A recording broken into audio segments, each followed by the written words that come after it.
The groom refused to marry the single mom at the altar, but the mafia boss said, "Then she's mine."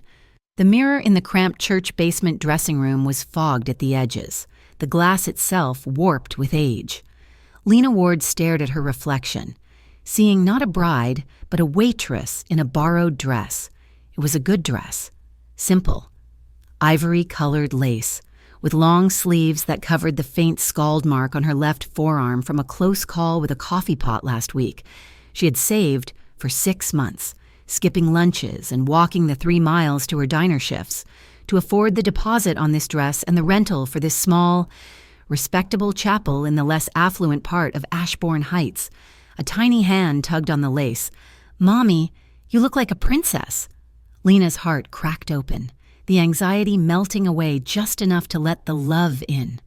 She looked down at Caleb, her 6-year-old son, who was impossibly serious in a miniature tuxedo a size too large. His dark curls were plastered to his forehead with a gel she'd splurged on. "And you," she whispered, kneeling to straighten his crooked bow tie, "look like the most handsome prince in the whole world." "Is Jordan my dad now?" Caleb asked, his voice earnest and quiet. "Soon, baby. Very soon." She kissed his forehead, breathing in the scent of grape shampoo and childhood. Lena stood up, her gaze returning to the mirror. She was 25, a single mother since Caleb was born, and she was marrying Jordan Blackwell. The name still felt foreign on her tongue, heavy with money and privilege. Jordan was the son of Arthur Blackwell, the developer whose company name was plastered on half the new, gleaming, empty skyscrapers downtown. She believed in Jordan. She had to. She knew his family disapproved. His mother, Eleanor, had made her opinion clear during their one and only meeting, a disastrous Sunday brunch at the Blackwell estate. Eleanor had looked at Lena's sensible flats and diner-logoed polo. She'd come straight from a shift, with a look of profound, icy disgust. "Jordan," she had said, not even looking at Lena, "has a duty to his name. A dalliance is one thing. This is a temporary lapse in judgment." But Jordan had held Lena's hand under the table. He had promised her it didn't matter. "I love you, Lena," he'd insisted, his voice passionate, if a little thin. "Your past doesn't matter. Caleb doesn't matter. I mean, he matters, of course, but he's part of you, and I love you." Lena had clung to that. She believed love would be enough. Love had to be enough because it was all she had. The tinny sound of the organ started upstairs. Her cue. "Okay, Prince," she said, her voice trembling just once. "You know your job? Hold the flowers and don't trip," Caleb recited dutifully. He picked up the small, modest bouquet of white roses and baby's breath from the folding chair. Lena took his hand. "Exactly. Let's go." The walk up the basement stairs felt like climbing a mountain. When she stepped into the back of the chapel, her breath caught. It was full. There must have been 200 guests, a sea of expensive suits and silk dresses, their collective gaze feeling like a physical weight. These were not her friends. Her friends were the 2 waitresses from the diner, squeezed into the back pew, looking terrified and out of place. This was Jordan's world. The music swelled. Caleb, bless his heart, started a very slow, very serious march down the aisle. Lena followed, her hand shaking so hard she clutched her own arm to steady it, and then she saw him. Jordan. He stood at the altar, pale and sweating in his black tuxedo, and he wasn't looking at her. His eyes were darting between his father in the front row and his mother, who sat like a marble statue of disapproval. Lena's smile faltered. A cold dread, heavier than the rain that had started to tap against the stained glass windows, began to seep into her bones. She reached the altar. Jordan finally turned to her, his blue eyes wide with a kind of panic she had never seen before. He looked trapped. Caleb dutifully handed her the bouquet, his small face scrunched in concentration, and went to sit in the front pew, right next to Eleanor Blackwell, who ignored his presence completely. "We are gathered here today," the minister began, his voice booming in the sudden, heavy silence. Lena tuned it out. She focused on Jordan, trying to send him a silent message. "It's okay. I'm here. We're here." He wouldn't meet her eyes. If anyone here has any reason why these two should not be joined in holy matrimony, speak now or forever hold your peace." A beat of silence. Lena let out a breath she hadn't realized she was holding. "And now, the vows," the minister said, turning to Jordan. "Jordan Blackwell, do you take this woman, Lena Ward, to be your lawfully wedded wife?" Jordan swallowed. The microphone picked up the sound, amplifying it through the chapel, and he opened his mouth. Nothing came out. "Jordan?" the minister prompted gently. Jordan's voice cracked. He looked at his mother. Eleanor gave a tiny, almost imperceptible shake of her head. Jordan looked back at Lena, his face a mask of pure, abject terror. I can't." The words were quiet, but they echoed like a gunshot in the silent church. Lena's smile froze on her face. "What?" she whispered. "I can't," Jordan said, louder this time, his voice breaking. "Lena, I'm sorry, I can't do this." He didn't just say it to her.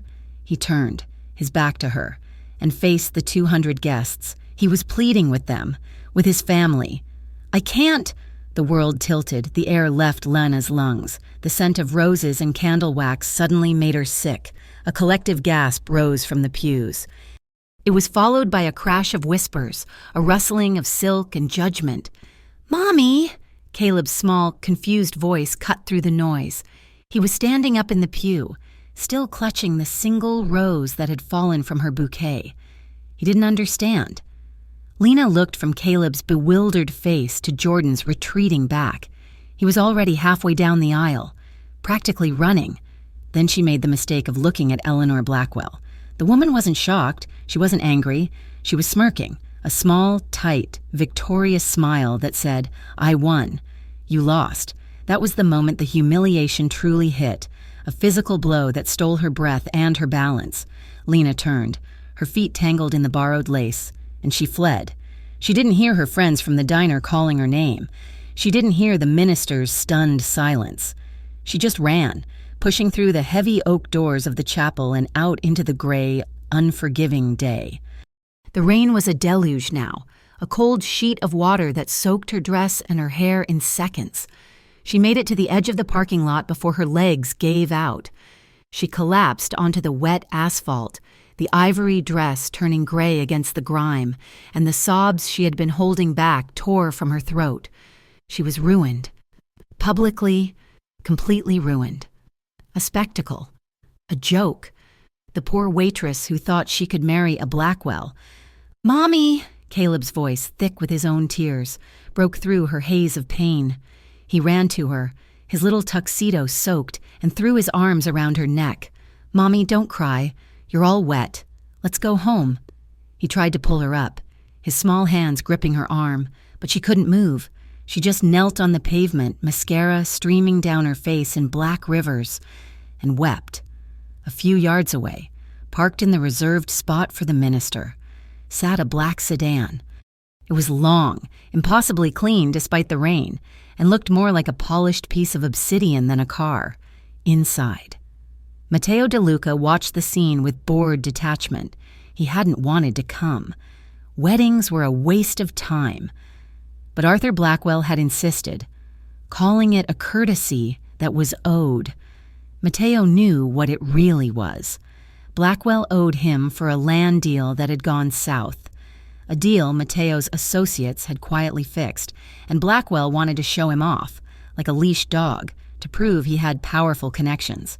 The entire ceremony had been a predictable farce. The trembling groom, the Ice Queen mother, the 200 fake smiles. It was pathetic. Then the groom had run. Matteo had almost smiled. The Blackwell bloodline was even weaker than he thought. But then the woman ran out. And the boy. He watched her collapse, a heap of white lace in the dirty parking lot. He saw the child, no older than his nephew, try to comfort her. The sight tightened something in his chest, a cold, unfamiliar ache. It was the boy who made him move. The boy, standing in the pouring rain, trying to protect his mother from a world that had just shattered her. Matteo's driver, Tony, shifted in the front seat. "Boss?" Matteo said nothing. He simply opened his door and stepped out into the rain. He was a tall man, and his suit, A charcoal gray so dark it was almost black was cut to perfection. It likely cost more than the entire wedding. The rain slicked his dark hair back, but he didn't seem to notice it, or the sudden hush that fell over the handful of guests who had followed the bride outside.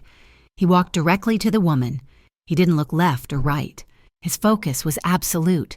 Lena didn't hear him approach over the sound of her own sobs and the drumming of the rain. She only knew he was there when a shadow fell over her. A moment later, the biting cold of the rain stopped. She looked up, her vision blurred by tears and water. A man was standing over her. He was holding his suit jacket, a heavy, expensive thing, creating a small roof to shield her from the downpour. He said nothing. He just looked at her, his eyes dark and unreadable. He knelt, not caring about his suit pants on the wet pavement, and gently, impersonally, draped the jacket over her trembling shoulders. It was huge, enveloping her in warmth and the scent of expensive wool, clean cotton and something faintly metallic, like steel. "DeLuca!" a voice barked from the chapel steps. Arthur Blackwell, red-faced and furious, was striding toward them, his own suit getting soaked. "What in the hell do you think you're doing? Stay out of this mess. It's family business." Mateo rose to his full height, turning slowly to face the older man.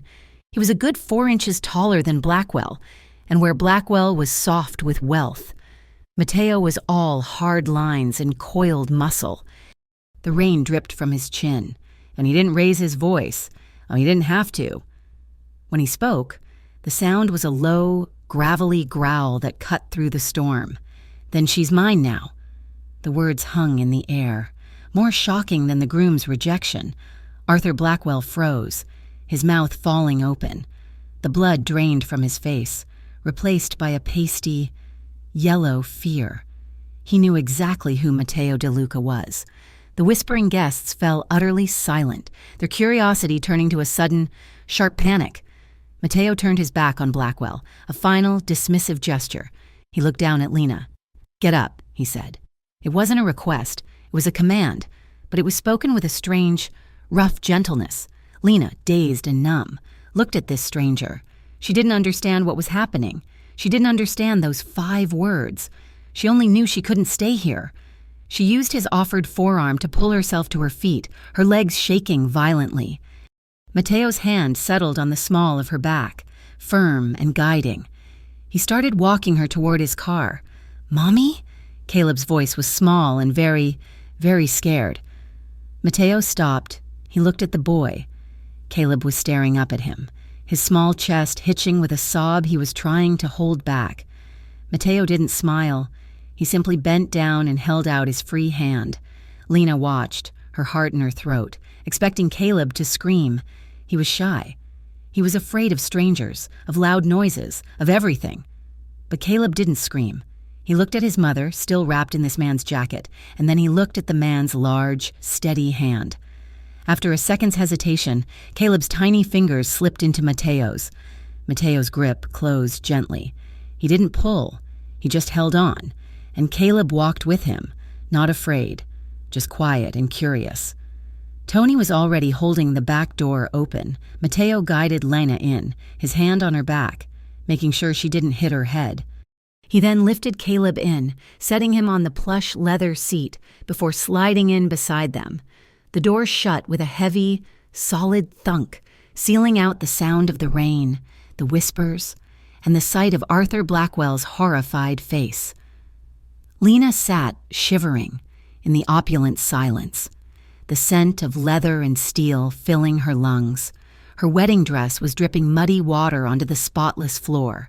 Beside her, her 6-year-old son was holding the hand of a man whose name she didn't even know, a man who had just claimed her in the middle of a parking lot like she was a prize he had won. She was numb, terrified, and so very, very cold. But as she looked at Caleb, who had finally stopped shaking, she realized one other thing. For the first time in her life, she had no idea what was going to happen next. The ride from the church was a blur of silent, sweeping windshield wipers and the heavy smell of wet wool from the jacket still draped over her.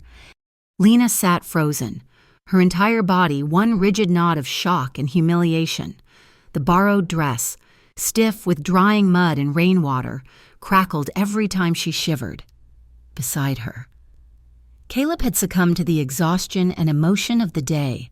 His small, tuxedo-clad body was curled against the plush leather, his mouth slightly open, his dark curls damp against his forehead. He had only let go of the stranger's hand when the man, whose name she still didn't know, had gently uncurled his fingers and buckled him in. The car itself was a vault. The city's sounds were muted to a distant hum. They drove for what felt like hours, leaving the cramped streets of Ashbourne Heights behind, moving toward the dark, wooded hills that ringed the city. Lena watched the familiar, struggling part of her world dissolve into an unfamiliar landscape of high stone fences and sprawling, unseen properties. Finally, the car slowed and turned. A set of immense, black iron gates slid open without a sound. They were not ornate, not flashy, but solid, forbidding.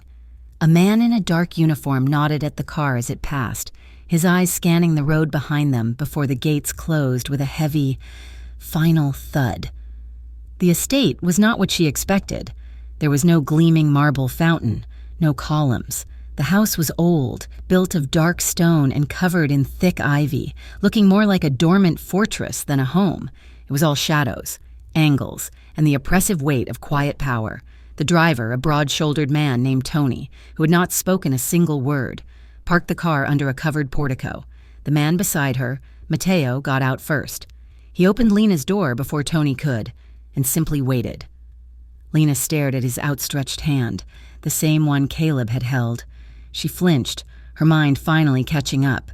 "Where am I?" she whispered, her voice raw. "What is this?" "It's safe," he said, his voice that same low growl from the parking lot. "Come." He didn't wait for her hand. He reached in, his arm brushing her leg, and gently unbuckled Caleb.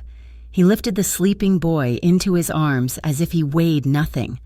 Caleb stirred, murmured "Mommy," and then, impossibly, settled his head against the man's broad shoulder. That sight, her son, her entire world, resting so peacefully in the arms of this dangerous stranger, was what finally broke Lena's numbness. It was wrong. All of this was wrong. She scrambled out of the car, her muddy dress trailing on the clean stone. "Give him to me. Don't touch him. Where are you taking us? I want to go home." The panic was rising now, hot and sharp, burning away the cold shock. "You have no right. I don't know who you are. I want to leave, now." Matteo turned to her, his face half lit by the dim porch light. Caleb was still asleep on his shoulder. His expression was unreadable, but his eyes were intense, pinning her in place. "You can leave," he said calmly, the words seeming to absorb the panic from the air. "The gate is open. Tony will drive you back to your apartment." Lena froze. It was the answer she wanted, so why did it terrify her? "But," he continued, his voice dropping, "I would not recommend it. Not tonight." "What does that mean?" she demanded, though her voice trembled. "You were publicly humiliated by one of the wealthiest families in this city. Arthur Blackwell does not tolerate messes. His son made one. You are the mess. I didn't do anything. No, you were a problem they couldn't solve. So Jordan solved it at the altar. But now you are a story. You are a scandal." He shifted Caleb slightly in his arms. "And scandals like this need to be cleaned up. They will come for you. They will offer you money to be quiet, and when you are, they will make sure you are quiet forever. You and your son." Lena's blood ran cold. "You're lying. You're trying to scare me." "I am not trying," he said, his voice devoid of all emotion. "I am telling you." A woman in her 50s, with kind, worried eyes and graying hair pulled into a tight bun, opened the heavy front door. She was wiping her hands on an apron. "Maria," Matteo said, "the guest rooms are ready?" "Si, boss, for the signora and the boy," Maria said, her gaze softening as she saw Caleb. She looked at Lena's ruined dress and shaking hands with a knowing pity. "Take them. Get him to bed. Get her something warm." Matteo walked past Lena and handed Caleb to Maria, the transfer so gentle the boy barely stirred. Maria cradled him expertly and disappeared inside. Lena was left on the steps, torn between running into the dark, rainy night, or following her son into the lion's den. "You stay," Mateo said. "Not a question. You stay until I know you are not a target. Then you can go." He walked inside, leaving the door open for her. Lena stood in the rain for another 10 seconds, her heart hammering against her ribs. She thought of her tiny apartment with its flimsy lock. She thought of Jordan's cowardly face and his mother's victorious smirk. She ran inside, pulling the heavy door shut behind her. The next few days were a waking nightmare. Maria had shown her to a palatial guest room with a fireplace, a bed bigger than her old kitchen, and an attached bathroom stocked with things Lena had only ever seen in magazines. Someone had delivered several large shopping bags filled with new clothes, soft sweaters, jeans, pajamas, and underwear, all in her size. The tags had been removed. She didn't touch them for the first day, staying in the thick robe she'd found, feeling like a prisoner. Caleb, however, woke up the next morning as if he'd been reborn. He found the kitchen, a massive, warm room where Maria was rolling out dough. She had given him a glass of fresh orange juice and a piece of cinnamon toast, and by the time Lena found him, he was chattering away about his school. He bonded with them all. With Tony, the silent driver who, it turned in, had a knack for making small, intricate birds out of folded napkins. Caleb would follow him to the garage, watching him polish the fleet of black cars. He bonded with Maria, who let him help make pasta, dusting his nose with flour and calling him piccolo uomo, little man. And he bonded, strangely, with Mateo. Mateo DeLuca was a ghost in his own home. He was gone before they woke and returned long after dark. But he always made a point to see Caleb. The boy had taken to calling him Mr. T, a name he'd gotten from Tony. "Mr. T," Caleb asked one evening, holding up a drawing of a red car. "Can we race?"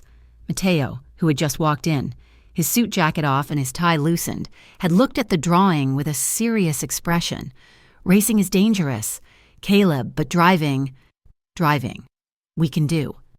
And he had sat Caleb on his lap in the driver's seat of the parked sedan in the garage for 10 minutes, letting him hold the wheel. Lena watched this, her gratitude warring with a deep, abiding suspicion. She was grateful for the safety, for the food, for the kindness shown to her son, but she was terrified of the world it came with, the outside world, just as Mateo had predicted, had exploded. Maria had quietly left a tablet in her room on the second day.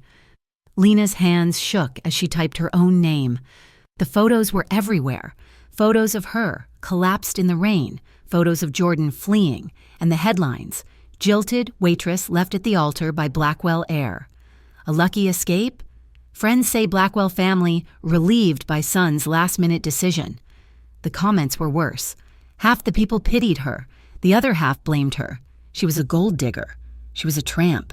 She got what she deserved. She read until she was sick, until the humiliation of the wedding felt fresh and raw all over again. She began to recover, but slowly. She started talking to Maria, mostly about recipes. She started sitting in the massive, quiet library, reading books she'd never had time for. And at night, when Caleb was asleep, she would find herself in the main sitting room, waiting. Mateo would come in, looking exhausted, and pour himself a drink. He never pushed her to talk. He just sat, and the silence, which should have been awkward, was comfortable. She started to talk. Small things. The diner, a rude customer, a funny thing Caleb had said last year. He listened. He just listened, his dark eyes watching her. And when she was done, he would nod. "He's a good boy. Lena, you did a good job with him." No one had ever told her that. The fragile peace was shattered one night about a week into their stay. Lena had woken from a nightmare. The church, the whispers, Eleanor's smirk, and had gone to the kitchen for water. She passed Mateo's study. The door was ajar, a slice of light cutting the dark hallway. She heard a sharp inhale, a quiet, hissed curse. She froze, thinking he was angry, perhaps at her. She pushed the door open, just a crack. Mateo? And he was not at his desk. He was standing by the fireplace, his back to her. He was shirtless. Lena's breath caught in her throat. His back was a landscape of violence, silvery. Puckered scars crisscrossed his skin, some long and thin like knife wounds, others ragged. But it was the one on his side that had his attention. He was pressing a sterile pad to a dark, purple, puckered circle just below his ribs. It looked fresh, angry. "You should not be in here," he said, his voice tight with pain. He didn't turn around. "You're bleeding," she whispered, her hand flying to her mouth. Oh God, is that a bullet hole?" He finally turned, and her stomach clenched. His front was the same, a lifetime of battles carved into his skin. He wasn't a businessman. He was a soldier. "It is old," he said, indicating the wound on his side. "It just reopened, a small infection." Lena, the waitress who had dealt with kitchen burns, scalds, and cuts for years, found herself moving before she could think. She walked to the first aid kit on his desk, her hands surprisingly steady. "Sit down before you fall down." He looked surprised, but he did as she said, sitting heavily in his leather chair. She came to him, her fingers gentle as she peeled back the makeshift bandage. The wound was deep, and it was hot to the touch. "This is not a small infection. Mateo, this needs a doctor." "No doctors," he said, his voice flat. "Then you're stuck with me." She worked with a quiet efficiency, cleaning the wound with antiseptic, her touch light. He didn't wince, but she could feel the tension radiating off his body, the hard-coiled muscles of his stomach bunching under her hands. The proximity was dizzying. She could smell the faint scent of his skin, soap and something uniquely male. "How many?" she whispered, her fingers tracing a long, white scar on his shoulder. He looked up at her. His eyes were dark, his expression vulnerable in a way she had never seen. Too many to count. The tension in the room snapped, becoming something else. It was no longer patient and caregiver. It was man and woman. Lena's hand was still on his shoulder. She could feel the heat of his skin, the thrum of his pulse. She pulled her hand back as if burned. "All done?" she said, her voice breathy. She finished the bandage and stepped away, her heart hammering. He stood up, shrugging on a clean shirt that had been draped over the chair, never taking his eyes off her. "Thank you, Lena." "You're welcome." She fled the room. 2 days later, the real world intruded again. Tony had managed to retrieve her purse and phone from the church, and he'd given them to Mateo. Mateo held the phone out to her. It was fully charged. "A message came for you," he said. She took it, her hands trembling. It was a text from a number she didn't recognize. A lawyer, Miss Ward. "On behalf of Mr. Jordan Blackwell, we are authorized to offer a one-time settlement of $500,000 in exchange for your signature on a non-disclosure agreement regarding your relationship. This will resolve all matters. $500,000, a number so large it was meaningless. They were trying to buy her silence. They were trying to pay her for her humiliation, for her pain, for her son's confusion. The rage that filled her was so sudden and so cold it shocked her. She was about to throw the phone against the wall when Mateo's hand covered hers. "Do not," he said softly. He took the phone from her. He read the message. His face, which was already so hard, turned to granite. "This is what they think you are worth," he said. It wasn't a question. He walked to his desk and made a call. He spoke in Italian, his voice low and fast. Lena couldn't understand the words, but she understood the tone. It was the sound of ice breaking. It was the sound of quiet, lethal rage. He finished the call and looked at her. "He will not contact you again." "What did you do?" she whispered, terrified. "I sent back a message." "What message?" Mateo walked over to his minibar and poured a glass of water. "I sent back silence," he said, handing her the glass, "and a warning." The incident with the phone unsettled her, and Lena found herself wandering the large, empty house. She was looking for Caleb, but he was outside with Tony. She was restless. She was following the sound of low voices. She found herself in a part of the house she'd never been in, a formal dining room.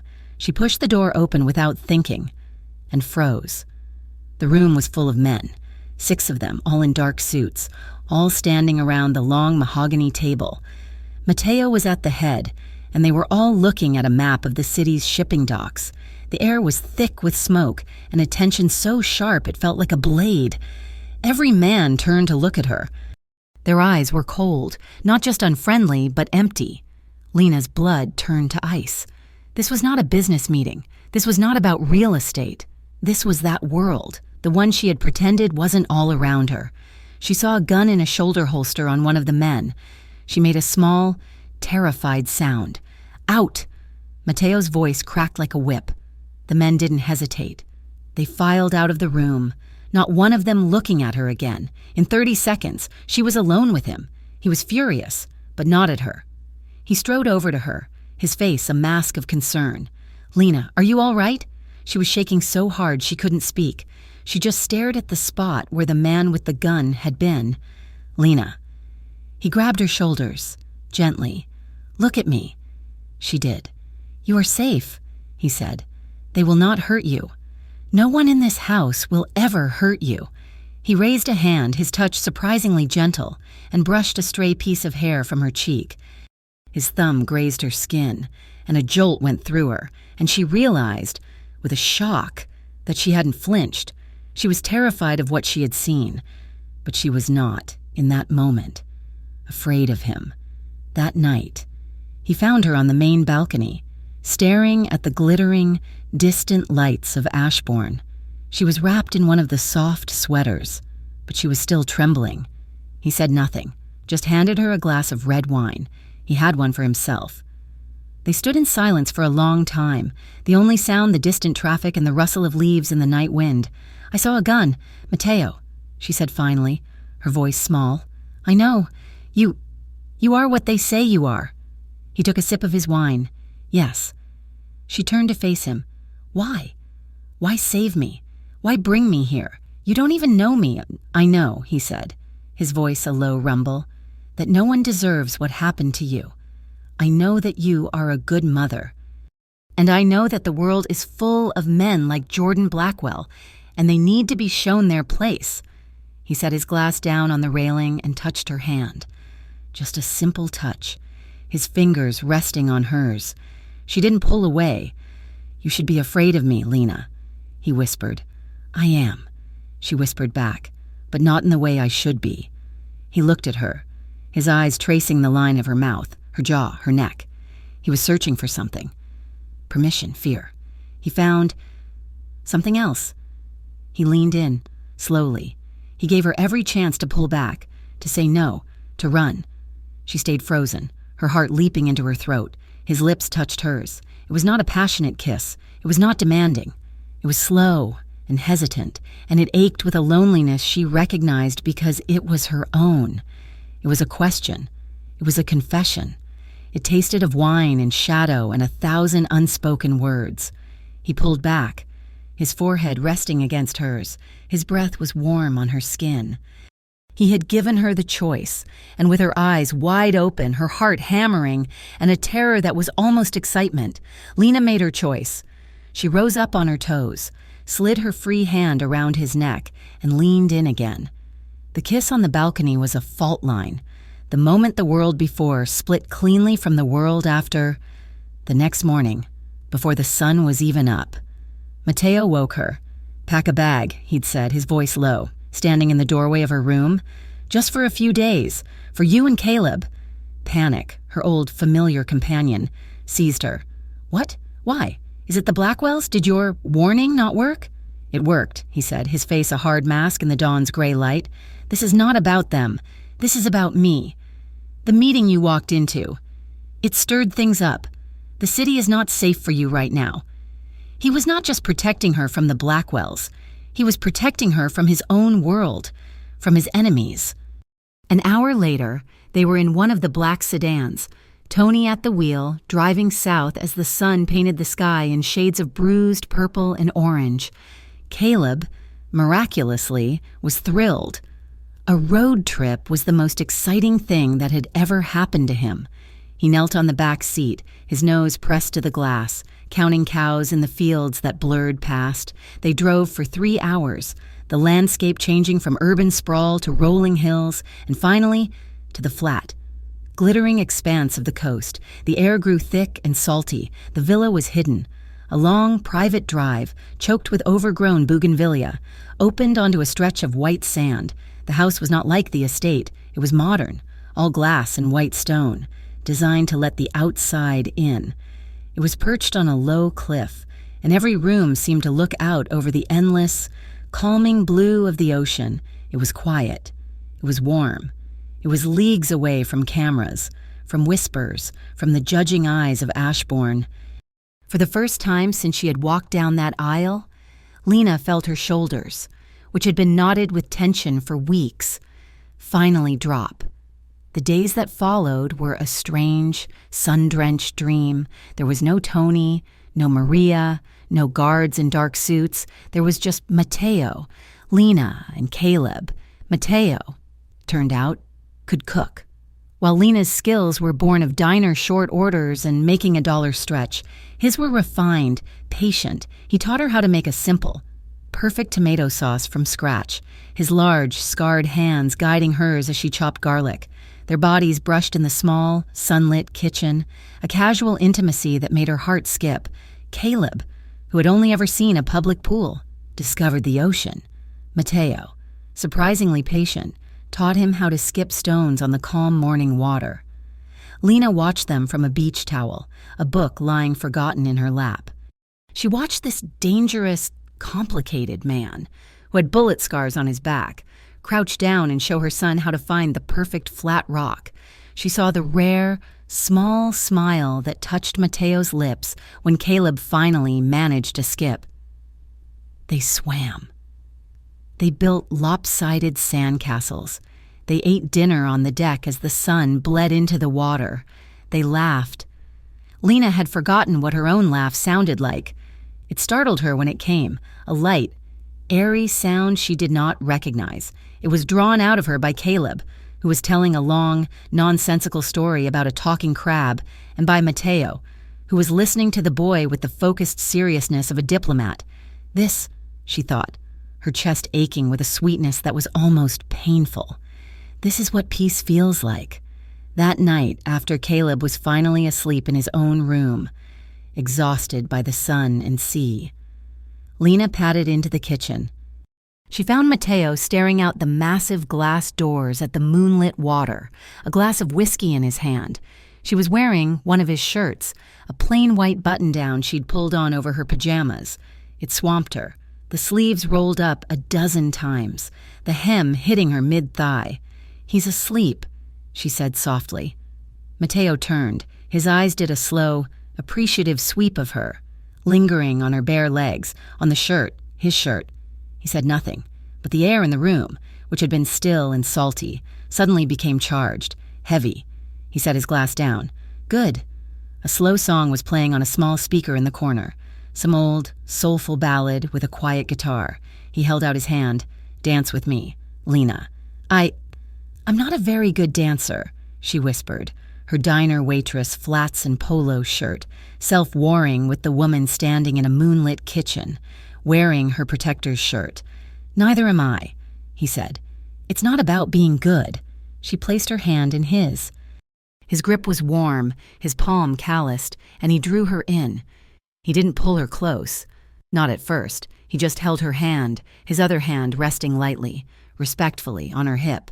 They swayed to the music, barely moving. It was more than a dance. It was a conversation without words. She rested her head against his chest. She could feel the steady, slow beat of his heart under her ear, a counter-rhythm to the crashing waves outside. He smelled like soap and whiskey and the ocean. "You're good with him," she murmured, her voice muffled by his shirt. "He's a good boy." Mateo replied, his voice a rumble in his chest. "He is easy to be good to." His hand on her hip tightened, fractionally, pulling her closer. The space between them evaporated. Now they were truly touching, her soft, pajama-clad thighs against his hard, denim-clad ones. His hand slid from her hip up her back, his fingers spreading wide, holding her to him. She tilted her head back to look at him.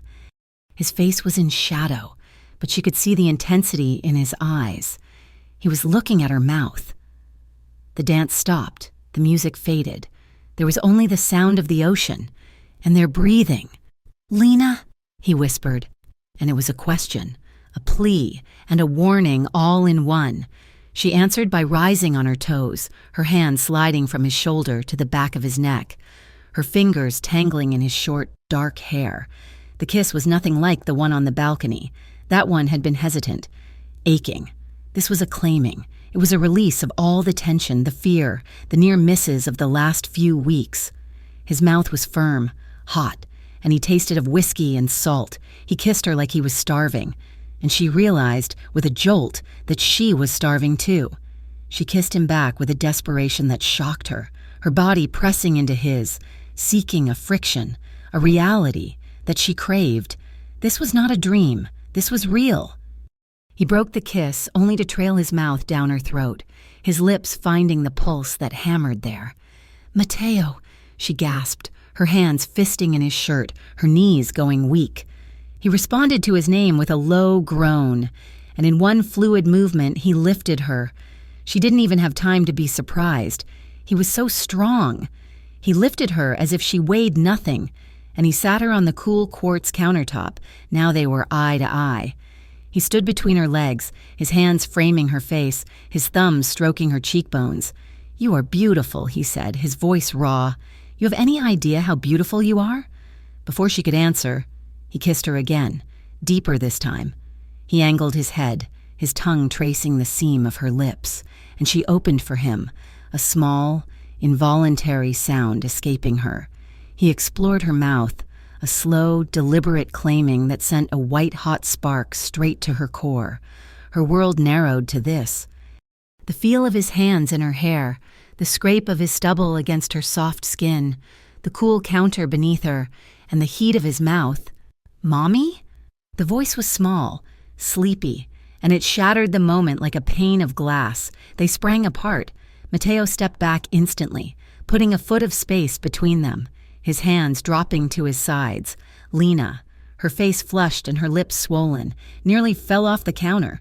Caleb was standing in the kitchen doorway, rubbing his eyes, his favorite teddy bear dangling from one hand. "I'm thirsty. I had a bad dream." Mateo, his back to Caleb, took one, deep, shuddering breath. He turned, and when he faced the boy, his voice was calm, gentle. "A bad dream, huh? Those are the worst."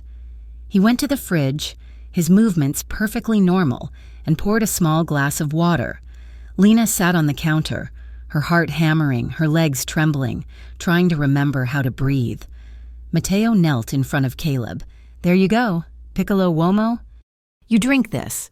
The bad dream is gone." Caleb drank the water, his eyes fixed on Mateo. "Will you check for monsters?" "I will," Mateo said, his voice impossibly tender. He glanced back at Lena, a quick, hot look that said, "This is not over. I'll be right back." He picked Caleb up, and the boy looped his arms around Mateo's neck. As they left the kitchen, Lena finally let out the breath she'd been holding, her body vibrating with an energy she had never felt before. The peace was broken the next morning. Lena woke to the sound of Mateo's voice, low and angry, on the deck. She put on a robe and went out. He was on the phone, his back to her, staring at the ocean. "How?" he snarled into the receiver. "How did they find her? I don't care who. Fix it, now." He hung up. His hand clenched so tightly his knuckles were white. He turned and saw her. His face was thunder. "Mateo? What's wrong?" He didn't say anything. He just handed her his phone. It was a news article. A sleazy gossip site, but it was being picked up by mainstream outlets. The headline was brutal. "Jilted victim moves on fast. Lena Ward shacks up with infamous mob boss." There was a grainy photo of her, from the wedding, collapsed in the rain. Next to it was a known surveillance photo of Mateo, his face hard, captioned, "Mateo the Surgeon de Luca." The article was vicious. It painted her as a gold digger, a calculating woman who had tried to trap Jordan Blackwell, and when that failed, had immediately seduced a dangerous criminal. Using her child as bait, it implied she was an unfit mother, living in a den of violence. Lena's legs gave out. She sank into one of the deck chairs, the phone clattering to the table. They think I... It is not the Blackwells, Mateo said, his voice clipped. This is one of my rivals, someone who wants to hurt me. They are using you to do it. Seducing dangerous men, she whispered. The words from the article like acid on her tongue. They make me sound like a monster, an unfit mother. Lena. He knelt in front of her. I didn't ask for this, she cried, the tears she had held back finally coming. They weren't tears of sadness. They were tears of pure, hot frustration. I didn't ask to be left at the altar. I didn't ask to be claimed in a parking lot, and I didn't ask to be your weakness. I know. His voice was rough. I just wanted to be safe. I just wanted Caleb to be safe. He is safe. Mateo's hands came up, cupping her face, forcing her to look at him. His thumbs wiped away her tears, but they kept falling. This is paper, Lena. It is lies. It means nothing. It means everything, she sobbed. They'll use this. The Blackwells. They'll try to take Caleb. They'll say I'm unfit.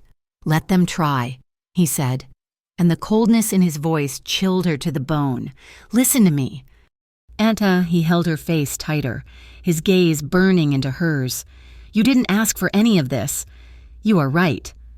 But I chose to protect you. I am choosing it now. These men, they are gnats. I will deal with them. You are not a weakness, Lena. You are... He stopped, unable to find the word. You are mine to protect. He kissed her forehead, a hard, possessive, and yet comforting gesture. It will be fine. But it was not fine. The sound came later that night, a sound that didn't belong, the sound of glass breaking. Not from the kitchen, but from the living room. Mateo was on his feet before Lena even registered the noise. He had been asleep in a chair in the living room, keeping watch. She'd been on the couch, unable to sleep. Get Caleb, he hissed. He didn't have to say it twice. As Lena sprinted down the hall to Caleb's room, she heard a crash, a man's voice, muffled. Find her. The boss wants her alive. Her blood froze. She burst into Caleb's room, scooped her terrified, half-awake son from his bed, and ran back. Mateo was standing in the center of the living room. In front of him was a man, dressed all in black, a ski mask covering his face. The man had a gun, but Mateo had one too. It had appeared in his hand like a magic trick.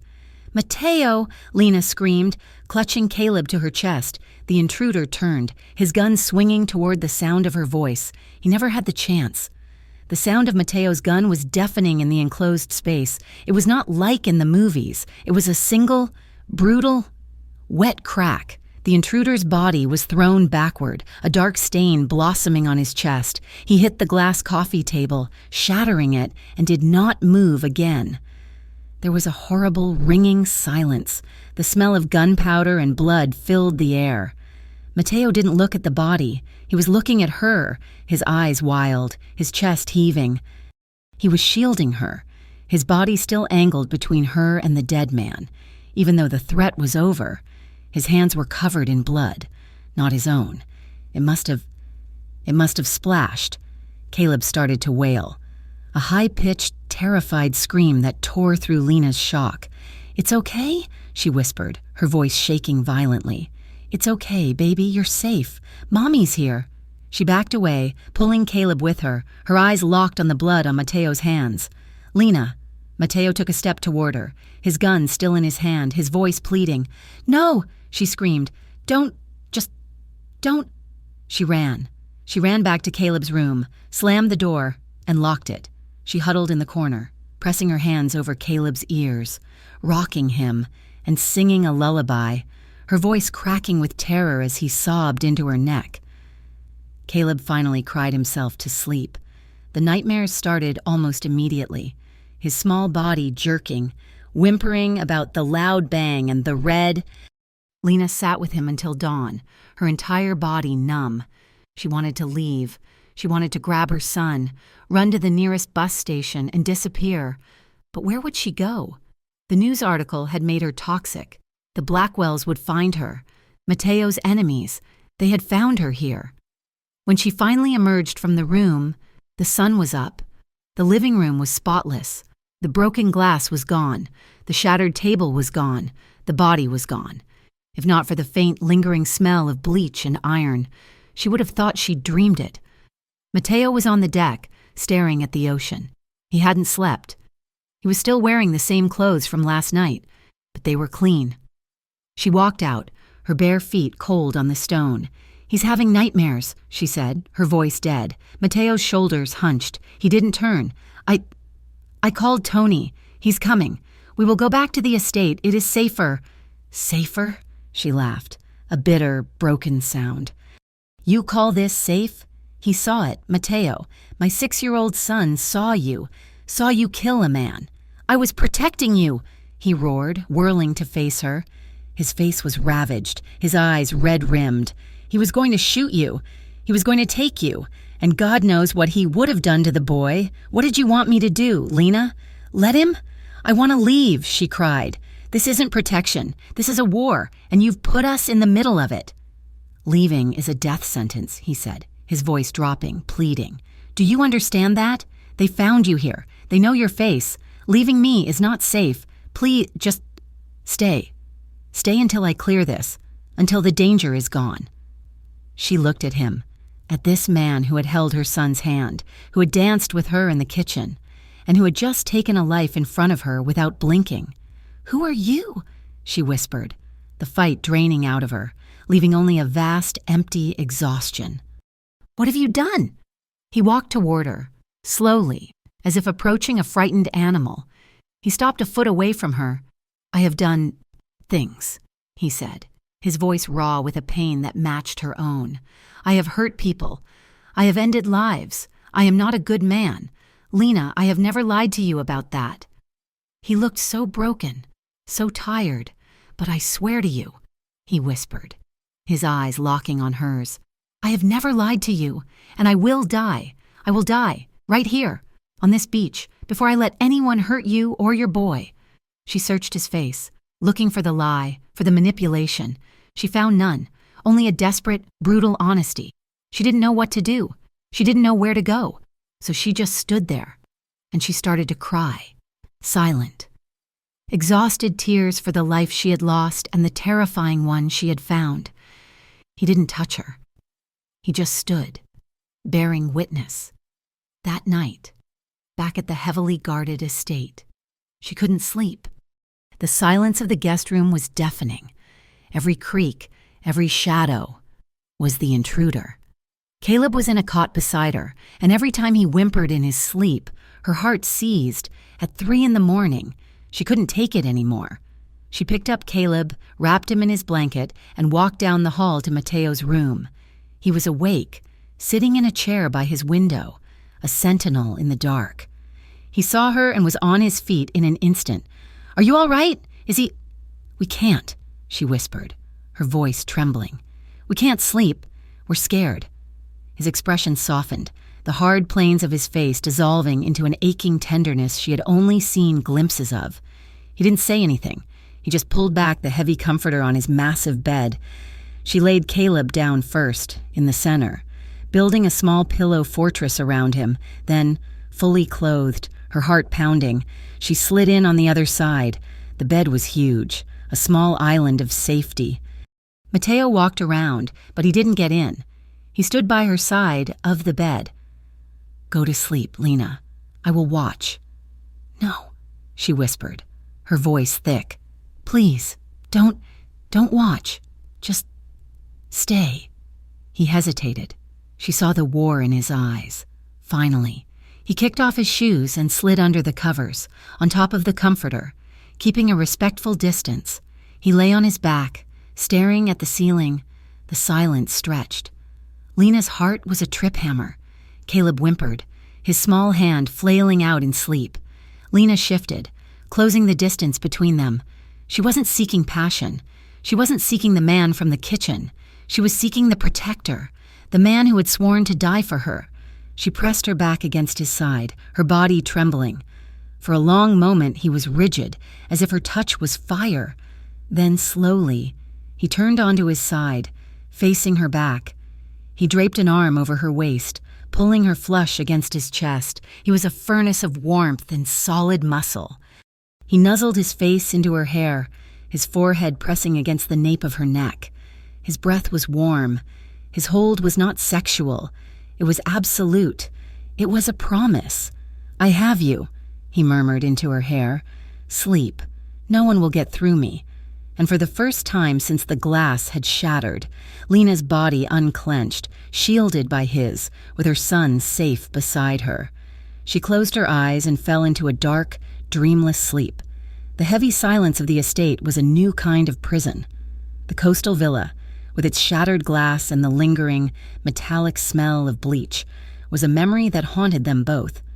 Caleb, thankfully, had been too disoriented and too shielded by Lena's body to see the details, but he had seen the gun. He had heard the blast, and his nightmares were now filled with the loud bang. They were back in the fortress, the stone house on the city's edge, and the illusion of peace was gone. Mateo was a man possessed. He spent his days locked in his study.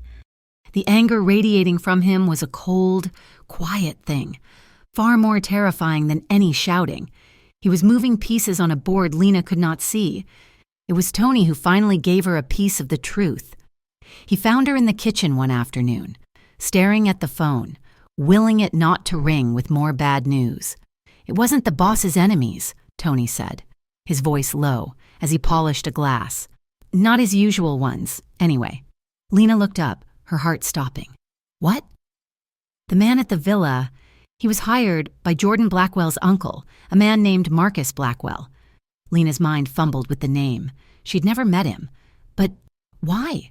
Why would they— "The wedding," Tony said, his expression grim. "The whole thing was a sham. Not just on your end. The company's failing. Marcus and Jordan's father were embezzling. Millions. They were siphoning money from a new downtown development project. The wedding was supposed to be a media distraction, a big society event to keep the press focused on something happy while they cooked the books." Lena sank into a chair. A distraction. "But you became a problem," Tony continued, his voice softer. "When Mr. DeLuca stepped in, the story changed. It wasn't Blackwell heir gets cold feet. It was Blackwell's humiliated, bride stolen by Mafia. It drew the wrong kind of attention, the wrong kind of questions. They got sloppy. They got scared. And Marcus, he decided to clean up the last loose end. It wasn't Mateo's world that had tried to kill her. It was Jordan's. The world of respectable men in expensive suits, the ones who sat on charity boards. The sheer, cold-blooded cynicism of it stole her breath. She watched Mateo through a new lens. He was still in his study. But now she understood his rage. He wasn't just protecting her from an abstract threat. He was dismantling the one that had almost taken her. He was secretly gathering the evidence. The bank transfers, the hidden accounts. He was building a case, not for the police, but for himself. He never told her the details. He never told her that he was, piece by piece, acquiring the evidence of the Blackwells' complete financial ruin. He simply worked, a dark avenger, and she was, for the first time, glad of it. Life, however, had to go on. Caleb's nightmares were fading, replaced by a 6-year-old's restless boredom. He couldn't go to his old school. He couldn't go to the park. He was a prisoner of the estate's high walls. "He needs to be a kid," Lena said one night, finding Mateo on the balcony, the city lights a distant, glittering carpet. "He is," Mateo said. "He is safe."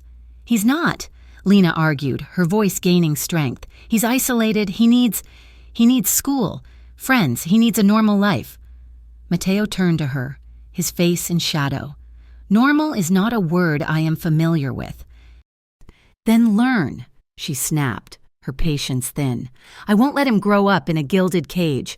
Mateo, I won't let him be like you, always watching the doors." His head snapped up, his eyes flashing with a hurt that surprised her. But he didn't argue. The next day, he made a phone call. 2 days later, Caleb was enrolled at Ashbourne Academy, the most exclusive private school in the state, a place for the children of old money and new power. The uniform, a tiny blazer and crested tie, cost more than her last month's rent. The tuition for a single term was more than she had made in 3 years at the diner. It was all handled. Lena stood in the marble entryway of the school, holding Caleb's hand, feeling like an imposter. This was a world of women with perfect hair and drivers who waited. She had arrived in one of Mateo's black sedans, and the other mothers had given her a wide, respectful, and terrified berth. She was grateful. Caleb's face, when he saw the playground and the bright, airy classrooms, had lit up, but she was also terrified. "I feel like I'm being owned," she whispered to Mateo that night, after she'd tucked Caleb in, his head full of new names and the excitement of a new art corner. He was in his study, reading a thick financial ledger. He looked up, his focus absolute. "You are being protected." "It feels different," she insisted, her hands twisting in her lap. "This school, these clothes, this house, it's like you're buying me." He stood and walked to her, crouching in front of her chair. He took her restless hands in his grip firm and warm. "Lena, do you think I am Jordan? Do you think I give you things to shut you up or to show you off?" "I don't know," she whispered, her voice breaking. "I give you things," he said, his voice a low, intense rumble, "because it is the only way I know how to keep you safe, because I can. Because when I see a problem, I fix it. The school fixed a problem. It is not a chain, Lena. It is armor." His words settled her, but the unease remained. A few days later, he brought her another problem. "There is a gala," he said, not looking at her, "a private charity event for the city hospital. And I am one of its largest secret donors. I am expected to be there." He finally met her eyes. "I need you to come with me." Her blood ran cold. "Go out? With you? In front of people?" "In front of my people. In front of the city. The ones who whisper. The ones who read those papers." His voice was hard. "They called you a gold digger. They called you a tramp who shacks up with a mobster. It is time," he said, standing, "that they see you as the woman on my arm. It is time they understand what that means." He was not asking. He was telling her. This was a power move. The night of the gala, a box arrived. Inside, nestled in black tissue paper, was a dress. It was not a dress, it was a declaration. It was a deep, impossible, blood-red silk that slithered over her skin. It had a high neck, long sleeves, and a back that was cut daringly, almost shockingly, low to the very base of her spine. When she came down the stairs, Mateo was waiting. He was in a black tuxedo that had been tailored to his body, making him look less like a man and more like a force of nature. He stopped breathing. He didn't say, "You look beautiful." He said nothing. He just watched her, his dark eyes tracing every curve, his expression a possessive, dangerous, and deeply admiring mask. He held out his arm. The ballroom was a sea of black and white, glittering diamonds and hushed whispers. The moment they walked in, a silence fell. It was not the silence of the church, the one of shocked pity. This was the silence of fear and profound curiosity. Lena could feel the stares, hundreds of them, burning into her skin. These were the people who had watched her humiliation. She saw Eleanor Blackwell across the room, her face a mask of pinched fury. But Mateo was a shield. His hand was a permanent, warm weight on the small of her back, just above the low cut of the dress. He never left her side. He guided her through the crowd, a shark parting a school of fish. He got her a glass of champagne, his body always angled between her and the room. All eyes were on her. They were watching the scandal, the waitress in the $1 million dress, but Mateo was only watching her. When a nervous billionaire developer approached, Mateo would incline his head, listen, but his eyes would remain on Lena's face, as if to make sure she was all right. When she smiled, a small, genuine smile at a joke he murmured in her ear, his entire face softened, something no one else in that room had ever seen. He was not just protecting her, he was showing her off. He was telling the entire world, without saying a word. She is mine. And you will respect her." They left early. The adrenaline of the night, of the stairs, of the power, hummed between them in the car. By the time they walked into the silent estate, the air was electric. That night, there was no hesitation. There was no question. In his bedroom, he stood in front of her. He didn't kiss her. He just looked at her, his eyes still holding that possessive, reverent fire from the gala. He reached for her, his hands going to her shoulders. Slowly, with a care she had never experienced, he began to undress her. His fingers, calloused and sure, found the tiny, hidden zipper at her nape. He eased it down, his knuckles grazing her bare skin. The dress pooled at her feet in a whisper of red silk. He didn't grab her. He didn't pull her. He simply unwrapped her. He undid the clasp of her bra, letting it fall.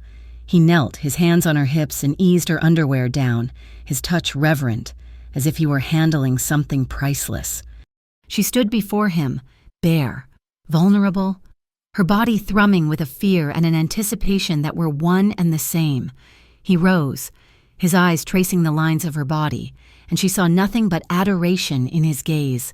"I have never," she whispered, her voice trembling, her hands finding his chest, feeling the hard muscle beneath the starched shirt. "I have never felt safe like this.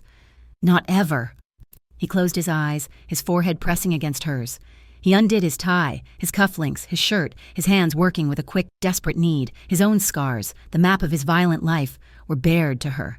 "And he whispered back, his voice raw, his hands coming up to cup her face.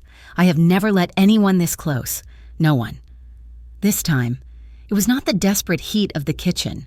It was not the protective comfort of his bed. This was something else. This was a final, solemn surrender.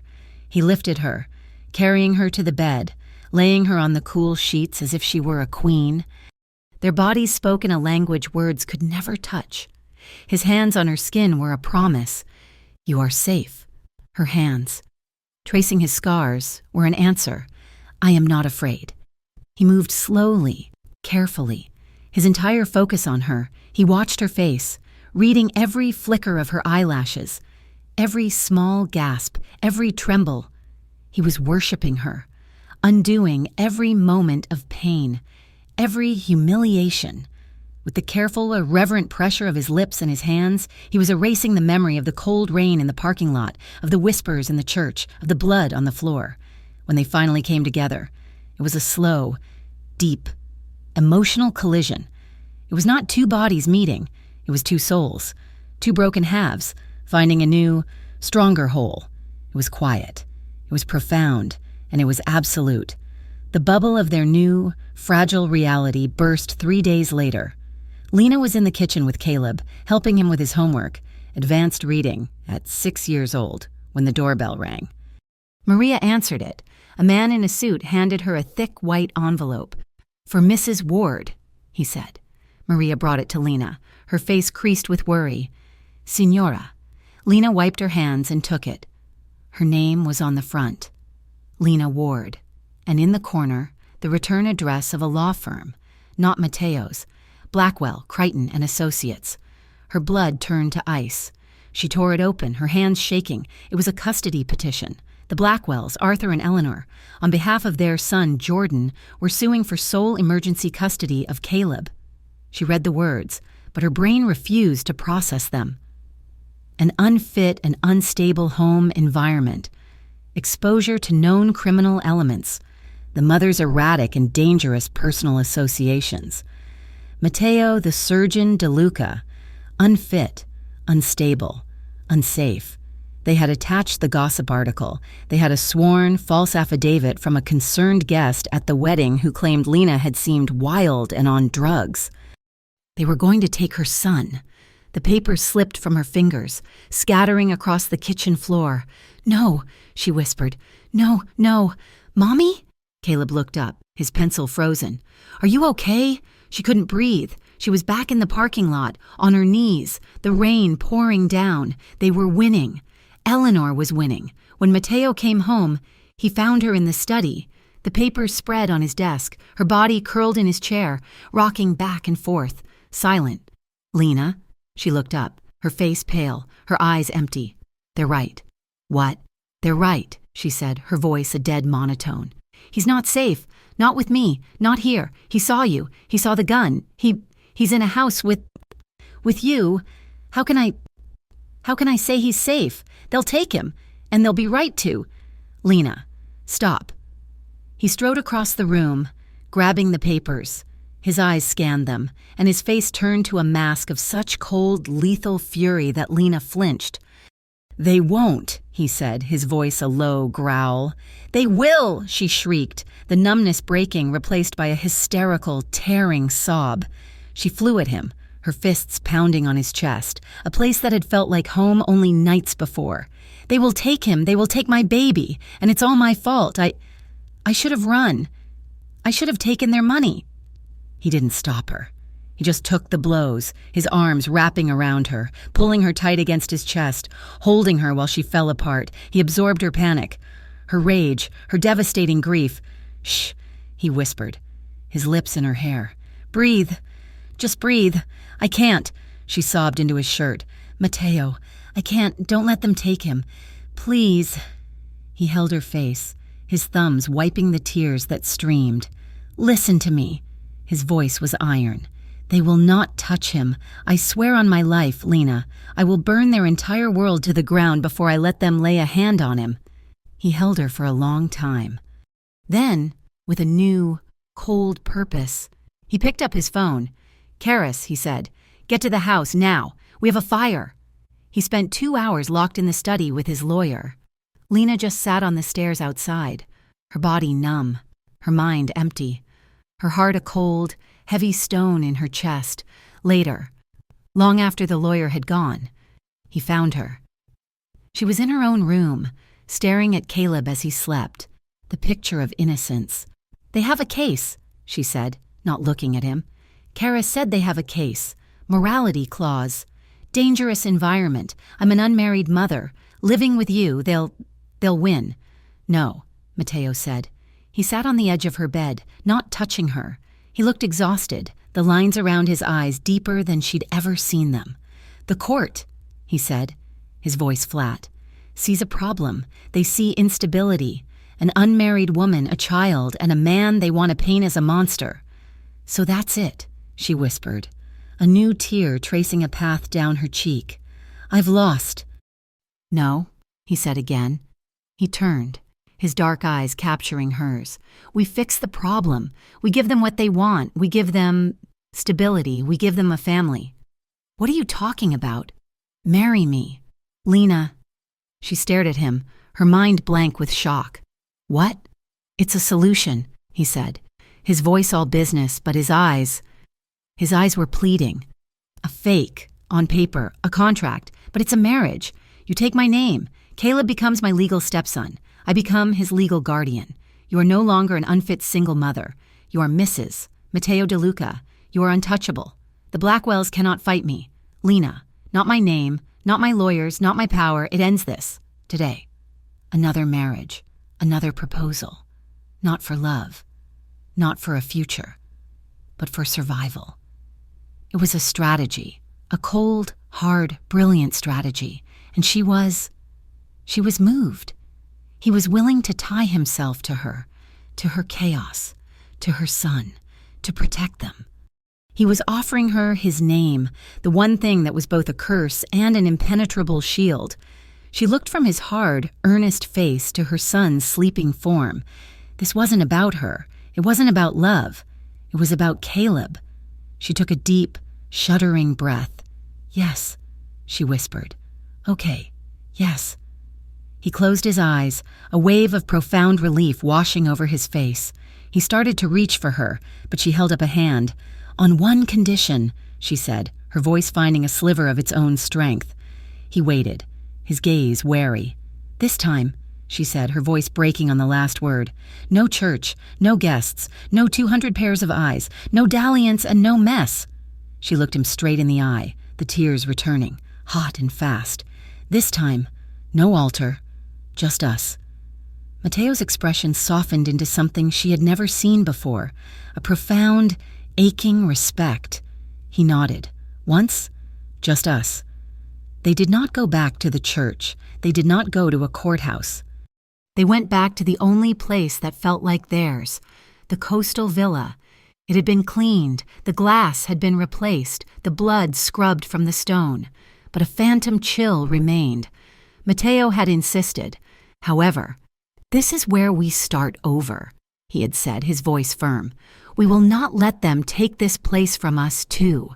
So, 2 days later, they stood on the deck as the sun began to bleed into the ocean, painting the sky in shades of bruised violet and soft rose. There were no guests. There were no pews, no organ music, no 200 pairs of judging eyes. There was only the sound of the surf, a steady, calming rhythm, a quiet, silver-haired man in a modest suit, a judge Matteo had known for 30 years, stood by the railing, his papers rustling in the breeze. Matteo was not in a tuxedo. He wore a simple, cream-colored linen shirt, unbuttoned at the collar and dark trousers. He looked relaxed, his shoulders broad, but his hands were fisted at his sides. He was not a man used to this. He was a man used to contracts of a different, more violent nature. Then the sliding glass door opened. Matteo's breath hitched. He had seen her in red silk, a warrior queen at the gala. He had seen her in his shirt, a breathtaking vision in the moonlight. But this was different. Lena wore a gown the color of a pale blue sky after a storm. It was simple, soft, clinging to her waist and flowing to her bare feet. Her hair was down, curled by the damp, salty air. She was not a bride. She was not a statement. She was peace. In her hand, she held not a bouquet, but Caleb's hand, her son, in a white linen shirt that matched Matteo's, was grinning. He was missing a front tooth. In his other hand, he clutched a bucket of white rose petals. His job, which he took with the utmost seriousness, was to throw them. He ran ahead, his small feet pounding on the deck, and he didn't just scatter the petals. He threw them, handfuls at a time, into the air, laughing as they rained down on Matteo's head. "I got you, Mr. T!" he shrieked with delight. Matteo, his face split by a rare, unguarded smile, brushed the petals from his shoulders. "You did, piccolo uomo." Lena reached him. She was trembling, but her eyes were clear, fixed on his. "No altar," she whispered, her voice thick. "Just us," he replied, his voice rough. He took her hand, lacing his fingers with hers. The ceremony was not a ceremony. It was a statement of fact. The judge, his voice kind, spoke for less than 5 minutes. The words "lawfully wedded" were spoken not to a crowd, but to the ocean. "The papers," the judge said, holding out a pen. They signed their names on the small table. Lena Ward. And then, beside it, Matteo De Luca. Lena's hand was shaking. She looked at her name, and then at his. It was done. She was Mrs. De Luca. The custody battle was over before it began. She was safe. Caleb was safe. "Mr. De Luca," the judge said, his own eyes twinkling. "You may kiss your bride." Matteo turned to her. The sun had set, and the deck was lit by the soft, silvery glow of the rising moon. He cupped her face, his large, calloused hands so gentle they barely seemed to touch her.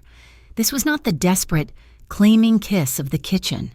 This was not the reverent, healing passion of the gala night. This was a promise. He kissed her slowly, his lips brushing hers once. A question. She leaned into him, a sigh escaping her. The kiss was lingering, deep, and utterly unhurried. It was not about passion, but about possession in its purest form. It was not a claim, but a seal. He was telling her, without a single word, "You are home. You are my wife, and the world will never hurt you again." When he pulled back, he rested his forehead against hers. "Lena De Luca," he murmured, testing the name. "It suits you." A high-pitched shriek broke the moment. "Ew! Kissing!" They broke apart, laughing. Caleb was standing there, his bucket empty, his face scrunched in disgust. "Are we done? Can we have cake now?" Matteo laughed, a real, deep sound that startled Lena. He swooped down, lifting Caleb onto his shoulders. "We are done. And yes, Maria made the biggest cake you have ever seen." For a few days, there was peace. They stayed at the villa, A strange, sun-drenched, impossible honeymoon. They were a family. They ate cake. They swam. They built sandcastles. Mateo's phone was off. The world, for one brief, shining moment, did not exist. The peace broke on the fourth night. They were in the kitchen. Lena and Mateo, cleaning up after dinner. Caleb was asleep.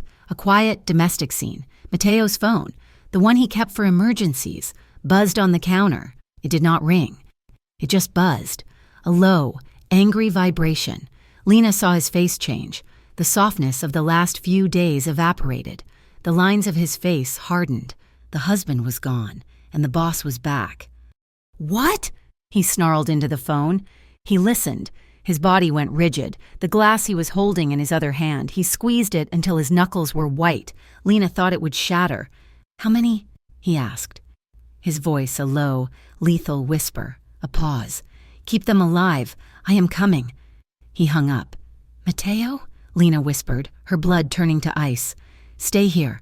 Lock the doors. Do not, under any account, leave this house. Tony is outside. He will not let anyone in."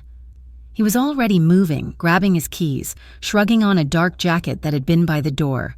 "What happened?" she demanded, following him. He turned at the door, his face a mask of such cold fury it frightened her more than the intruder had. "The Blackwells," he said, his voice a growl. "They found a new way to send a message." He kissed her, hard, a brutal, quick kiss. Locked the door. He was gone. Lena did not see the aftermath, but Tony told her. She did not want to know, but she had to. Marcus Blackwell, insane with rage at being outmaneuvered, had not used a man with a gun this time.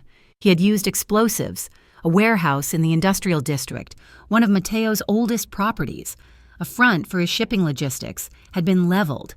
Several of his men who had known him for 20 years, men who were like family, had been inside. They were not dead, but they were hurt, badly. When Mateo returned to the estate, the fortress in the city, not the villa, at dawn, he was not the man who had left. He was covered in soot, his linen shirt torn, his hands raw and bleeding from digging through rubble. He was vibrating with a rage so profound, so cold that Lena was truly afraid of him. He strode. "I need you to handle this. I need us to handle this," she corrected, her voice steel. "Call Karis. We're going to finish this, the right way. The way that lets you sleep at night, the way that lets you be a daddy." She had not meant to say the last word. It hung in the air between them. Mateo, the man of violence, the boss, the surgeon, looked at her, his eyes raw, and he nodded. The next day, they did not send a warning. They did not send a threat. They sent a lawyer, Lena, in a simple black dress, her hand on Mateo's arm, sat in Karis's office. Mateo, his face bruised, his hand bandaged, placed a single, unmarked USB drive on the gleaming mahogany desk. "This is everything," Mateo said. "The offshore accounts, the transfers, the embezzlement, the original arson from 10 years ago that started their entire empire. It is all there. I was saving it for a different kind of day. But today," Lena said, her voice clear and strong, "we file it. We give it to the federal prosecutor." Karis looked at Mateo, stunned. "Boss, are you sure? This is clean. This is not your way. It is my wife's way," Mateo said, his voice flat. "And she is right. Do it." The news broke 48 hours later. It was not a whisper. It was a thermonuclear explosion. FBI agents, acting on a detailed and credible tip, raided the Blackwell corporate headquarters. Lena watched it on the massive television in Mateo's study, her hand clutching his. She saw Arthur Blackwell, his face pasty and yellow, being led out in handcuffs. She saw Jordan, his blue eyes wide with the same weak panic she had seen at the altar, looking utterly, pitifully lost. He was arrested on charges of fraud and conspiracy. The news anchor, a woman with perfect hair, then showed a picture of Marcus Blackwell. Authorities have also issued a warrant for Marcus Blackwell, the uncle, but he has reportedly fled the country. He is now considered a fugitive, in connection with the embezzlement as well as a recent violent warehouse bombing. It was over. The whispers, the custody battle, the threat. It was all finished. Lena clicked the television off. The silence in the room was vast. She turned to Matteo, who was watching her, not the screen. She did into his study, ignoring her, ignoring Maria, who tried to offer him coffee. He went straight to the safe behind the painting, pulling out a small, heavy, black pistol. He checked the clip. Matteo, no. He froze, his back to her. Please, she whispered, her voice shaking. Don't do this. He turned, and his face was the face of the man from the coastal villa, the man who had killed without blinking. They hurt my men. Lena, they hurt my family. They did this to send a message to me, by hurting them. The old rules demand a response. And what is that? She cried. What is the response? You go out and you kill Marcus. You kill Arthur. You kill Jordan. And what happens then? They learn, he growled, that no one touches what is mine. And we learn what? She shot back, her fear being replaced by a matching, desperate anger. We learn to live with that? Caleb learns that? I learn that. You just become that man again, the one who kills, the one who is no better than they are? He stopped, stunned by her force. You told me you were protecting us, she said, her voice dropping, tears stinging her eyes. This is not protection, this is revenge, and it will not end. It will never end. They will come back, and then you will go back, and it will go on and on and on until you are one of them, or until you are dead. He stood there, the gun heavy in his hand, a war raging behind his eyes. He looked at the gun, then at her. What do you want me to do, Lena? He whispered, his voice broken. Let them win? No, she said, walking to him, her hand, small and steady, covering his on the gun. She gently, so gently, pushed his hand down until the gun was pointing at the floor. I want you to be smart. I want you to be the man who outthought them. The man who gathered all that evidence. She looked up, her eyes pleading. I want you to be the man who stays, for Caleb, for his future, for our future. Matteo looked at her small hand covering his, and the rage in his eyes. It wavered. It was replaced by a profound, aching despair. If I go after them, he said, his voice raw, I lose you. Yes, she whispered. I lose the man I became for you. He let out a breath, a shuddering, painful sound, and he did something she had never seen him do. He broke. He leaned forward, his forehead resting on hers, the gun still gripped between their hands, and he closed his eyes. He was not giving up. He was choosing. He chose her. The next day was a blur. They did not go to the police. They went higher, Matteo, clean-shaven, in a sharp, dark suit, his face a mask of cold. Legitimate business. Met with Karis. Lena sat beside him. She was the one who spoke. Mr.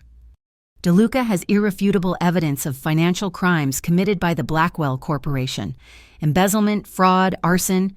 Karis had looked at Matteo, stunned. Matteo just nodded. File it.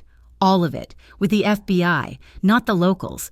But, boss, this evidence, it's clean, Lena said, her hand resting on Matteo's arm. And it's the right thing to do. Matteo covered her hand with his. Do it, Karis. The news broke 2 days later. It was a firestorm. The Blackwell empire, built on fraud, collapsed in a single morning. FBI agents, acting on a detailed and credible tip, raided their headquarters. Lena watched the news, her heart in her throat. She saw Arthur, his face ashen, being led out in handcuffs. She saw Jordan, pale and weeping, his hands cuffed behind his back. The anchor said Marcus Blackwell had fled the country, a fugitive. It was over. Not with a bang, but with the quiet, devastating click of handcuffs. That night, the estate was quiet. The victory felt strange, subdued. Lena was in Caleb's room, tucking him in. He had been watching the news, confused. Mommy? He asked, his small voice sleepy, his eyes wide in the light of his spaceship lamp. Yes. Baby? Are the bad men gone? Yes. Lena whispered, her throat tight. Yes, the bad men are gone. Is Mr. T a good man? Lena's hand stilled on his blanket. Yes, he's a very good man. Caleb nodded, satisfied. Okay, then, can to be my real daddy now? The air left Lena's lungs, her eyes flooded with tears, a hot, sudden wave of emotion so profound it stole her breath. She didn't know what to say.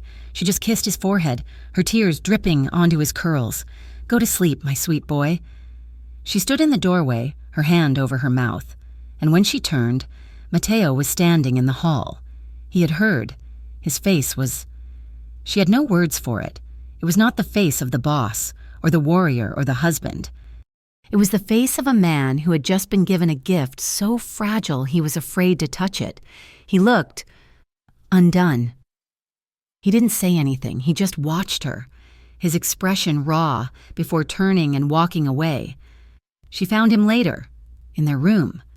He was standing by the window, staring out at the city he owned. She wrapped her arms around him from behind, pressing her cheek against his strong, scarred back. They stood in silence for a long time. If you'll have me, he whispered, his voice thick, so quiet she barely heard it, his hands covering hers on his chest. I want that too. A new kind of peace settled over them. The threat was gone. The family was real. They celebrated, not with a party, but with a simple dinner. Maria, Tony, Lena, Mateo, and Caleb. It was in the big estate kitchen, not the formal dining room. Maria had made pasta. The radio was playing some loud, cheerful Italian music, and Tony was, for the first time, laughing out loud at one of Caleb's jokes. This, Lena said, her heart full, as she watched Mateo help Caleb grate cheese. This, Mateo agreed, his eyes meeting hers over the boy's head, after dinner, while Maria and Tony cleaned up, arguing happily over who made the better sauce. Mateo pulled Lena into the center of the kitchen. He hummed with the music, and he spun her, Lena laughing, her head thrown back, let herself be spun. It was so strong, so solid.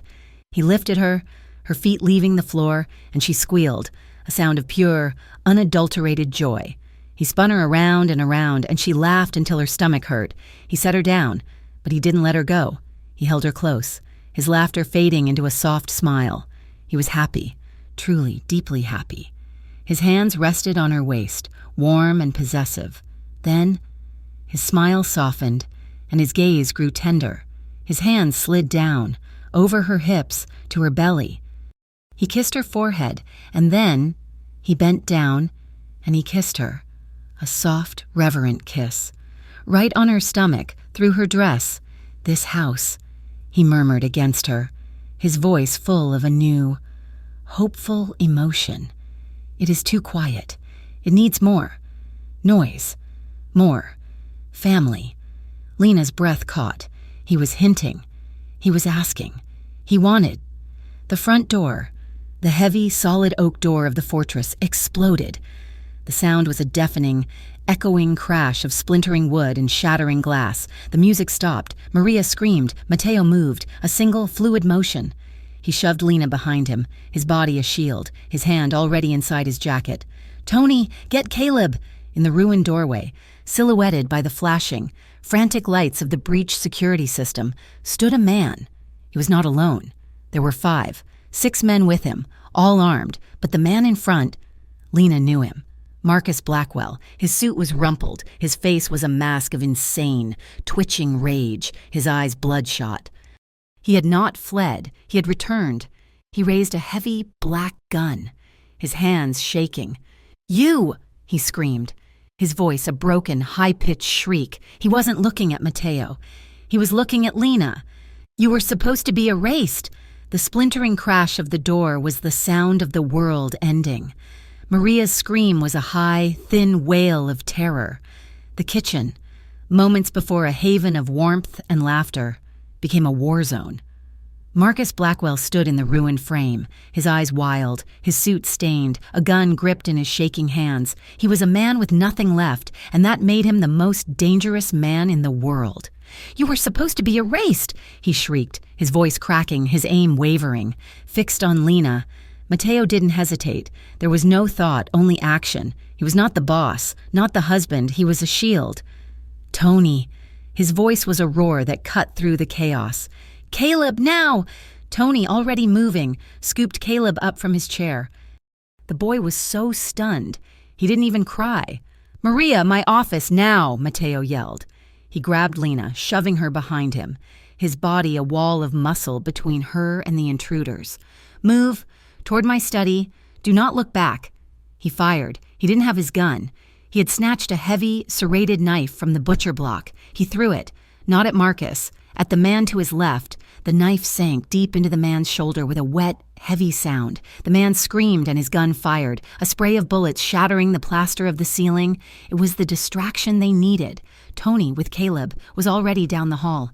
Mateo pushed Lena, running, his hand brutal on her back. "Go! Go!" More gunfire erupted. Behind them, Mateo's men, his loyal guards who had been dining in the next room, met the intruders. The estate exploded in a symphony of violence. "Mateo!" Lena screamed, stumbling. He didn't let her fall. He shoved her into his study. The room was dark, but he didn't turn on the light. He ran to the wall of books, his hands finding a specific spine, a fake copy of The Prince. He pulled. The entire bookshelf swung inward, silent as a tomb, revealing a dark, steel-lined void. "In," he commanded, his voice a low, urgent growl. "What? No, I'm not leaving you," she cried, pulling against his grip. "Get in! Lena!" he roared, his face a mask of desperate, terrified rage. He grabbed her, his fingers biting into her arms, and he threw her inside. She landed hard on the padded floor. A moment later, Tony was there, shoving Caleb in with her. The boy, finally understanding, was wailing. Mr. T, I'm sorry, boss," Tony panted, his hand on the gun in his shoulder holster. "Get Maria," Mateo ordered. "She's already in the main safe room. Boss, I'm with you." "No, you are with them." Mateo looked at Tony, a silent, final order passing between them. Then he looked at Lena, his eyes black with an emotion she couldn't name. It was love. It was fury. It was goodbye. "Lock this. From the inside, there is a screen. You can see the house. Do not," he said, his voice dropping. "Open this door. Not for anyone, and not even for me. Do you understand? Mateo, please," she begged, scrambling to her knees. "Do you understand? Lena?" "Yes," she sobbed. "I will come for you." He slammed the door. A heavy, pneumatic hiss sealed it shut, plunging them into a suffocating, soundproof darkness. Lena fumbled on the wall, her hands shaking, until she found the button. A dim light came on, illuminating a small, steel room, stocked with water, first aid kits, and a single, small, monochrome screen. Caleb was sobbing in her arms. "I want Mr. T. He's scared." "Shh, baby, shh." Lena rocked him, her own body shaking so violently her teeth chattered. "He's not scared. He's fixing it. He's fixing it." Her eyes were glued to the screen. It was a security feed, cycling through the main areas of the house, the kitchen, the foyer, the living room. It was a nightmare. Gunfire. The sound was muffled, distant, like pops in the dark. Smoke, thick and acrid, filled the hallways. Lena could see men, strangers, and Mateo's men. They were fighting, brutally. She clutched Caleb, her hand over his eyes, but he peeked through her fingers. She couldn't look away. She saw Tony, back to back with another of Mateo's guards, a lion defending his territory, his face a mask of cold professionalism. Then she saw him. Mateo. He was not a man anymore. He was a force, a shadow of death, moving through the smoke, a gun in each hand. He was not the man who had kissed her belly. He was not the man who had smiled at her son. This was the surgeon. He moved with a precision that was terrifying. One man, two men, three. They fell. "That's it, Mr. T," Caleb whispered, his small voice full of a terrible, awed pride. "Get him!" Lena felt sick. She was watching the man she loved become the monster he had always warned her he was, and he was doing it for them. The fight moved to the main foyer. Marcus Blackwell, his face a mask of sweat and terror, was cornered by the shattered front door. His men were dead or dying. "DeLuca!" Marcus shrieked, firing wildly. Mateo stepped out of the smoke, his black shirt covered in something dark. He was limping. "Mateo," Lena whispered at the screen, her nails digging into her palms. "It's over, Marcus." Mateo's voice was a distant growl. too low for the audio to pick up clearly. He was advancing, slowly. "She ruined us," Marcus screamed, his gun clicking, empty. He fumbled for a new clip. Mateo did not raise his gun. He was walking toward him. "She was a waitress, and you let her destroy us." Marcus, weeping, fumbling, finally slammed the new clip into his gun. He was too slow, but he was lucky. He raised the gun and fired. 1, 2, 3 wild shots. Mateo's body jerked, once, twice. Lena screamed, a raw animal sound, trapped in the soundproof room. Mateo staggered. He looked down, at his side. A look of almost surprise. A dark stain was blossoming, spreading, on his shirt. He looked up, his gun still at his side. He didn't fire. Behind Marcus, a shadow moved, Tony. It was over in an instant. The threat was over. Marcus Blackwell fell, his eyes wide with shock, and did not move again. Mateo stayed on his feet. He stayed standing, a pillar of iron, as his men, bloody and breathing hard, surrounded him. He barked an order, he pointed, and then, slowly, his legs buckled.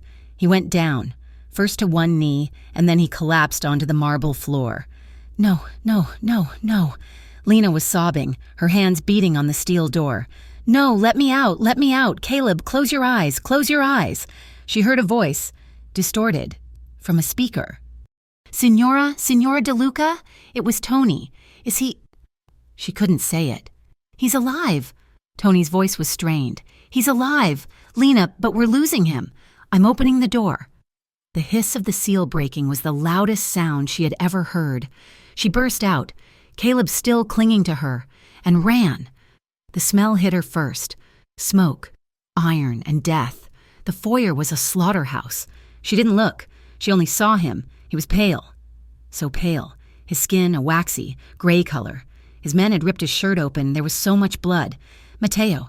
She fell to her knees beside him, her hands hovering, afraid to touch. "Mateo, look at me." His eyes flickered open. They were cloudy with pain. "Lena," he whispered, a bloody foam on his lips. "Caleb, safe. We're safe," she sobbed, grabbing his hand. It was cold. "We're safe. You did it. You promised."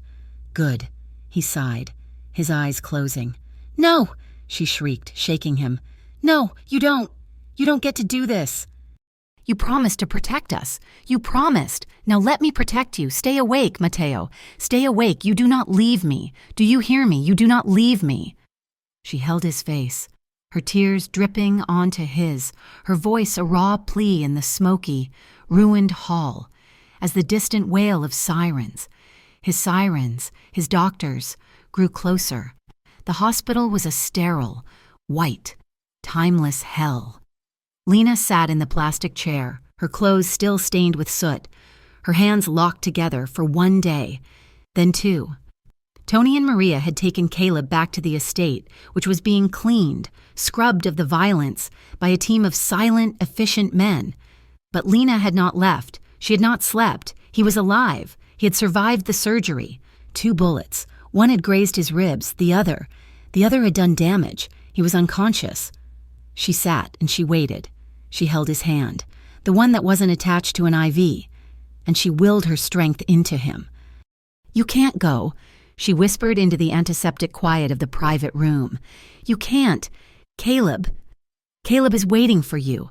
I'm waiting for you. You are not a good man. Mateo DeLuca, you are a stubborn, violent, impossible man, and you are my husband, and I love you. So you wake up. You wake up." On the 3rd day, his fingers twitched. She was on her feet in an instant. "Mateo?" His eyelids fluttered. He groaned, a low, animal sound of pain. "Lena?" His voice was a dry, cracked rasp. "I'm here," she sobbed, a wave of relief so profound it made her knees weak. "I'm here. I'm not going anywhere." He licked his dry lips. "Caleb? He's safe. He's at home. He's asking for his daddy." A single tear tracked from the corner of Mateo's eye, tracing a path through the grime on his temple. "Good," he whispered, and he fell back asleep. The healing was slow. It took weeks. Weeks where Lena became the Signora DeLuca. She sat in Mateo's study, at his desk, and she ran his world. Karis, the lawyer, came. Tony stood guard, Business partners, nervous, were told, in no uncertain terms, that she was in charge. She was polite, she was cold, and she was terrifying. She had learned from the best. When Matteo was finally strong enough, he came home. Lena stood in the doorway of the estate. The marble was clean, the wood was repaired, there was no sign of the battle. It was just home. The black sedan pulled up. Tony helped him out. Matteo was thinner, he was pale, he was using a cane, but he was alive. He looked at the house, his house, and then he looked at her. Lena didn't wait. She ran. She threw her arms around him, burying her face in his neck, breathing in the scent of him, soap and antiseptic. But him, he was solid. He was warm. "You're home," she whispered, her voice thick. "I'm home," he said, his arms crushing her to him, his one hand gripping the cane, the other fisted in her hair. "Mister." "T, you're home!" Caleb burst from the doorway, launching himself at Matteo's legs, wrapping his small arms around his thighs. Matteo, with a groan of pain that was half a laugh, let go of Lena. He leaned on his cane, and he bent, slowly, and he picked his son up. He held Caleb in his one good arm, his face buried in the boy's dark curls. "I'm here. Piccolo Uomo, I'm here." Lena watched them, her heart so full it ached. This was it. The threat was gone. The family was whole. The first thing Matteo did, once he was settled, was call Karis. It was not a business meeting. It was a family one. Karis arrived with a stack of papers. Lena sat beside Matteo on the sofa, her hand in his. Caleb sat on the floor, drawing a picture of a fortress, their house. "It's all here," Karis said, his voice unusually soft. "The final papers. Lena, your name change is already processed. DeLuca. But this is the adoption." Matteo took the pen. His hand was still not steady. He signed his name, Matteo DeLuca, on the line. He looked at Caleb. "Caleb Ward DeLuca," he said, testing the name. "Caleb DeLuca," Lena corrected softly. Matteo nodded, a slow smile spreading. "Caleb DeLuca." It was quiet. It was legal. It was real. That night, for the first time in weeks, they were in their bedroom, the real one, not a hospital room, not a guest room, theirs. Matteo was slow. He was still in pain, but he was home. Lena came out of the bathroom wearing a simple silk nightgown. He was sitting on the edge of the bed, his back to her, the fresh, puckered red scars on his side and back visible in the moonlight. "Let me," she said softly. She sat behind him, her hands gentle, and she massaged his shoulders, her fingers working around the old scars, avoiding the new ones. He leaned his head back, his eyes closing, a low sigh of contentment escaping him. "This," he murmured, "is better than all the medicine." "You're a terrible patient," she whispered, kissing his shoulder. "I'm a terrible man." "Yes," she agreed, smiling, "but you're my terrible man." He turned. Slowly, his hand coming up to cup her face, the fire, the danger, the boss. It was all gone. In his eyes, there was only a slow, gentle, ocean-deep tenderness. There was no danger. There was no threat. There was just them. "Lena," he whispered, his voice full of an emotion he would never name, but that she heard in every breath. "I know," she said. The love they made that night was not the desperate heat of the kitchen. It was not the reverent passion of the gala night. It was not a claiming or a healing or a surrender. It was a promise kept. His hands were slow, rediscovering her. Her hands were tender, relearning him. His new scars, his steady heartbeat. He was gentle, so gentle, as if she were made of glass, and she was strong for him, holding him, letting him lean on her. It was slow. It was quiet. It was two souls, scarred and battered, who had fought a war and won, finally, coming home to rest. It was not a release. It was a celebration.